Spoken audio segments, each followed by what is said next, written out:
Okay, so everyone's freaking out about Fable chickens and Japan drift physics, but did anyone actually notice what Xbox just admitted yesterday? Because I watched the whole thing, and there are 3 massive red flags hiding in plain sight. One of these games is probably gonna bomb, and honestly, you might not need to buy an Xbox ever again. Yeah, I said it. Pokemon developer Game Freak just announced Beast of Reincarnation, post-apocalyptic Japan, Sekiro combat, looks sick, right? Except, hold on, this is the same studio that gave us Pokemon Scarlet and Violet, you remember that mess? The game that ran at like 15 frames per second? Where Pokemon literally spawned inside the ground. Now they're promising me technical, demanding combat in massive open environments in the year 2026 with giant boss fights, and I watched the trailer. Did you see it stutter? Like noticeably drop frames? At a press event, if it's chugging during a controlled demo, what's gonna happen when you're fighting 3 corrupted beasts while Ku the dog is spawning particle effects everywhere?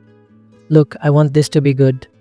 Game Freak has this whole secret division called Gear Project where they've been making weird experimental games. Pocket Card Jockey, Embo the Badass Elephant, stuff most people don't even know exists. But here's my problem. If Beast of Reincarnation works, if it actually runs smooth and delivers on that Sekiro promise, then it proves Game Freak can make ambitious games when they want to.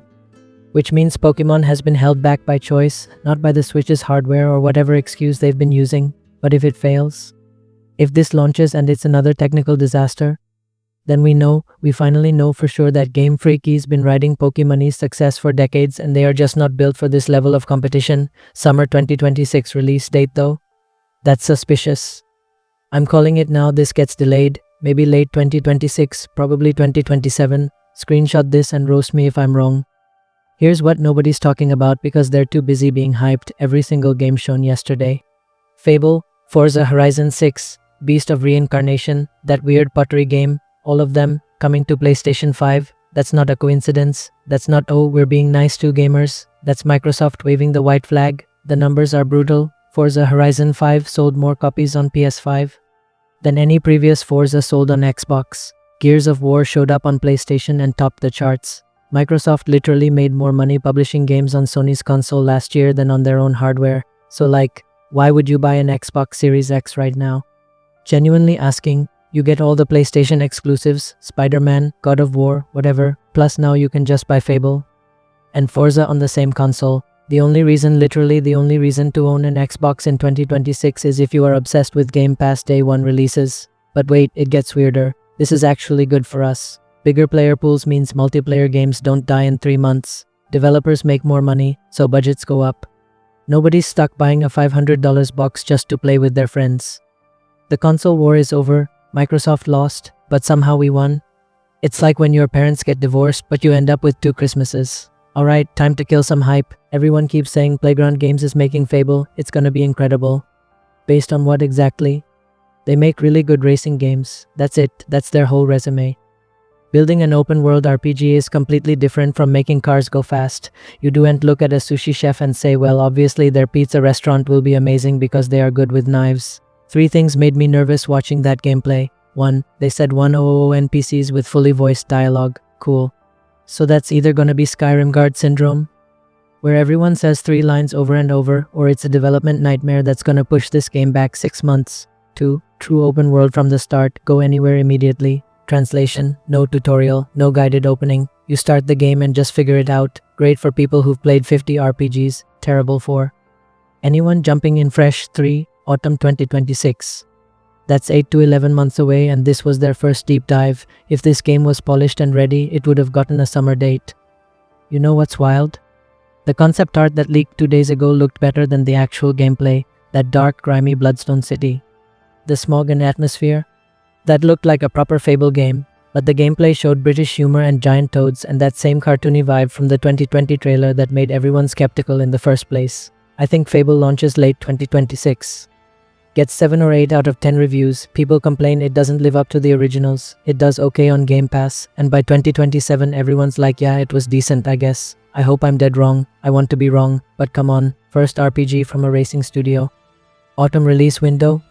Be realistic. Can we talk about Kiln for a second? Double Fine's been cooking this Pottery Brawler since 2017. You make pots on a wheel, they turn into little warriors, and then you smash them into each other. It's absolutely unhinged, and that's why it might actually blow up. Everything right now is either a battle royale, a live service shooter, or a Souls-like. Everything. The entire industry is copying the same 4 games over and over.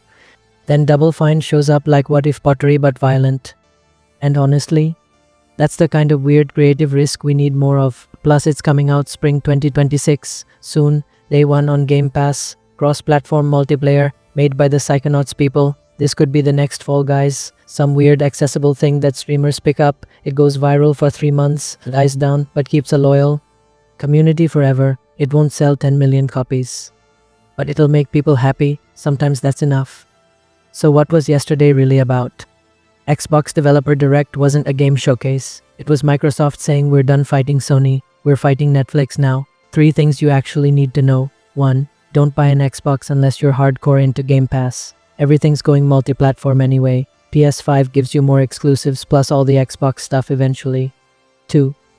Manage your Fable expectations. Playgrounds never made an RPG. Autumn date means they need more time. Might be good. Probably won't be perfect. 3. Watch Game Freak closely with Beast of Reincarnation. If it runs smooth, they've been lying about Pokemon's limitations this whole time. If it's broken, we finally have proof they can't handle modern game development. Hot take incoming. Xbox's 25th anniversary isn't a victory lap, it's a funeral for the traditional console business model. Microsoft's betting everything on games everywhere, any device, any platform, doesn't matter, and if it works, Sony and Nintendo are gonna copy it. The question isn't which console wins in 2026. The question is whether consoles even matter in 2030. That's the Xbox Developer Direct nobody else is telling you about. No hype, no fanboy stuff, just what this actually means for your wallet and your gaming setup. Was I too harsh on Fable? Probably. Am I wrong about Game Freak? Maybe. Tell me in the comments so I can argue with you. And if you want more tech stuff without the BS, subscribe. See you next time.